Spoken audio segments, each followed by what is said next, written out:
Hello, I am the artist known as DEROSNEC, and welcome to my bi-weekly vlog where I talk about making music, art, movies, and more.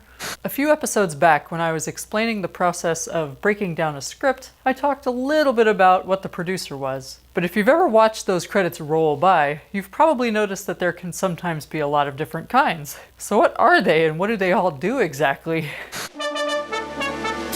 The crew on a film is similar to a government and its army, in its simplest form at least. The director is like the general, who gives orders to various operations.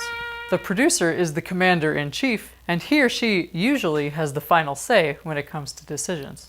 In indie productions, the producer might not get quite as many creative decisions, and will leave that to the director, but it usually comes down to the established working relationship between the individual producer and director team.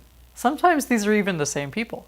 In big studios, this gets more complicated. There are producers who are directly involved in the making of the project, and producers who take more of a hands-off approach to the actual film, but handle more of the politics or secure the financing. In many cases, the producers in these projects do end up taking some creative control.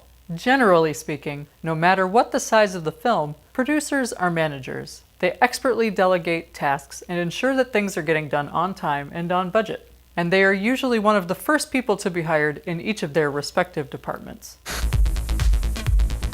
The executive producer is the highest level of producer and generally are the ones that have a hand in securing the money to make the movie. And while they typically aren't really involved in the day-to-day operations of actually making the movie, many times this producer also gets the final say on many of the creative decisions because they are the ones paying for it. Also, they are usually the ones in charge of a lot of the legal stuff, like getting the rights to use a script or a story on which the script is based, for example.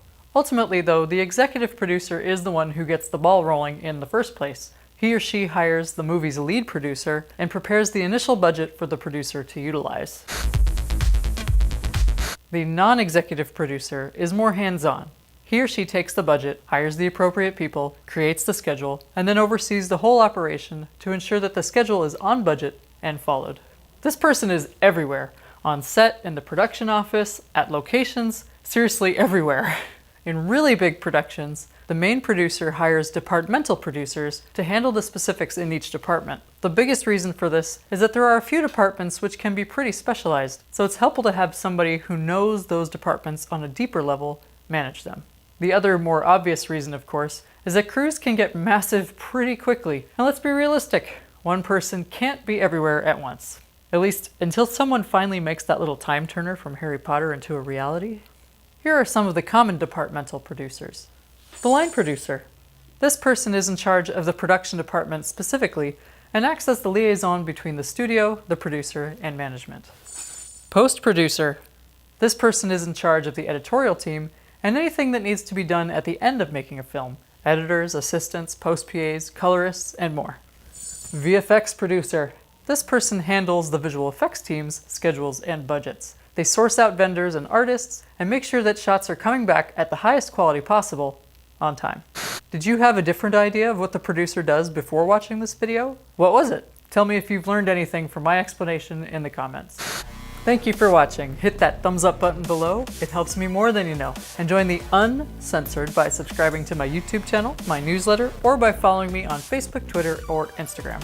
If you never want to miss a video, be sure to click the little notification bell icon too. Thank you so much again. I will see you next time for more movie making madness.